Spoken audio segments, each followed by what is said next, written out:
talk to you about three things. You're going to have three takeaways today. The first thing is that owning your career means having a plan and working the plan. You have to have a plan, not the company's plan. How many of you can relate to year after year doing some sort of performance review? Objectives laid out, you just kind of hang your hat on that and say, yeah, I think I can do that. And that becomes your plan, as opposed to you having a strategic plan. This is where you want to be, these are the roles and experiences, these are the people I want to meet, and then you follow that plan. I wasn't doing that. So as a result, I ended up on a road I didn't want to be on, but I was the passenger. So I want to empower you to change that today. So we will talk about creating a strategic plan and working the plan. That's one thing I want you to take away. The other thing is, there's a lot of noise about mentoring. Good noise. How many people have a mentor? Good. If you don't, you should. I'm a proponent for mentoring. But what I want to leave you with today is sponsorship. In order to move anywhere, whether it's in corporate America or your own position or nonprofit, you need to have sponsors. And we'll talk about sponsors who are people who put their money where their mouth is. That means they believe in you, invest in you, and help you to move up and up. And it's really important to have sponsors. So we're going to do a sponsorship assessment today. And then the third thing is about your personal brand. Having and managing your personal brand is so important. A lot of people don't like to toot their horn. Anyone know what I mean when I say toot your horn? That means I,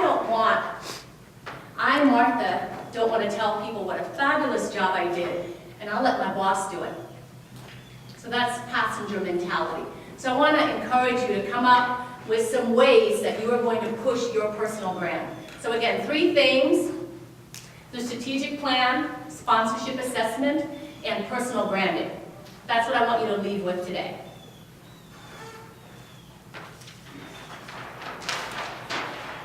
Now, your career is your responsibility.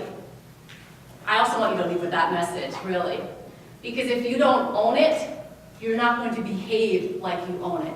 You'll just go along for the ride. We talked about that a bit.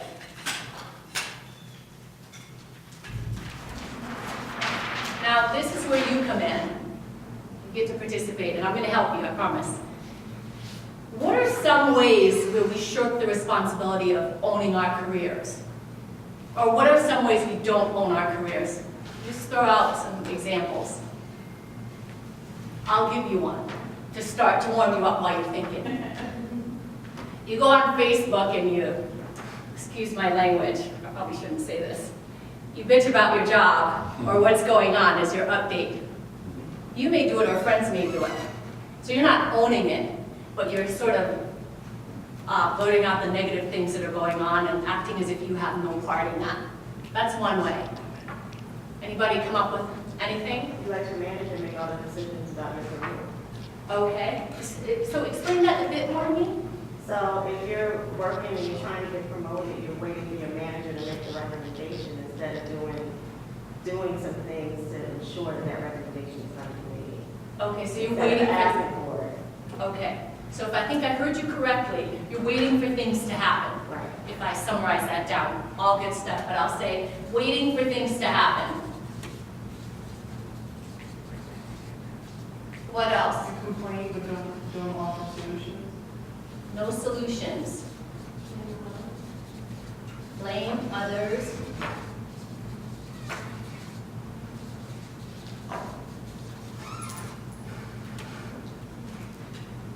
Is it Saturday? Oh, we need some more music. We've been dancing in the other room. Okay, I got you. It's coming. Hi. Hi, I'm Tina. You might not be doing the work of dealing with whatever conflicting intentions you have. Say a little bit more about that. So I think, at least in what I do, people come to me and they say, well, I really want this promotion, but I'm stuck. And they're going through the motions, they're sending in their resume, they're writing sort of half-baked cover letters, and they think they're trying. But when you get down and you do the work with them, because before I can help them with their writing, I've got to get to why they're not putting their best foot forward. And a lot of times, you know, they think they should want the promotion, and they really don't, or they really don't like their career at all, so why would they want to move up in that career? So a lot of times we have conflicting emotions that we're not even aware of. Sometimes, you know, we have one foot on the gas and one foot on the brake for positive reasons too. Maybe we're a new mom. Maybe we have 2 kids and it feels like our plate is really full, and yet our time has become even that much more valuable, and we feel like we're worth more than we're being paid at the job we do have. So many things can happen in life that have us in a place where, to use your transportation metaphor further, we've got one foot on the gas. I like it, I might steal it. Great, what came up for me, or what I boiled that down to, is not doing a self-assessment, or not being self-aware. A lot of good words, but I'm just going to put not being self-aware.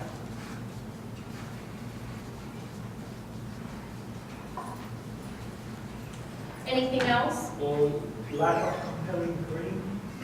Ooh, lack of compelling dream? Yeah, right. Okay. I think we all understand that one. I think you get the point. I mean, you may not be focused on it, but you get the point that there are things that you do, whether or not it's up here, that contribute to not owning your career. So here's some of the things I came up with.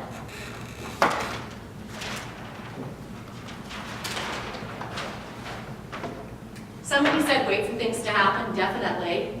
Having a bad attitude, not being positive. When you have a bad attitude, it just leaks out. It starts to leak out to the people around you, and you need to get a hold of that. Not networking. A lot of people don't like networking. How many people don't like networking? Oh, wow, this is a great room. Oh, normally it's a lot more.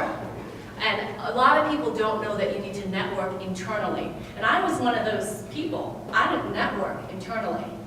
I worked at a company that was a liquor company, and we had a bar. And so you would think that I would go up to the bar and spend some time, but I thought, I'm not going to go to the bar every day. I'm not an alcoholic. I just didn't understand the importance of being in that environment and the things that were happening in that environment. So networking can trip you up as well. Somebody already said not asking for what we need. Understanding your culture, how to move in your culture, how things work. That's really key to owning your career.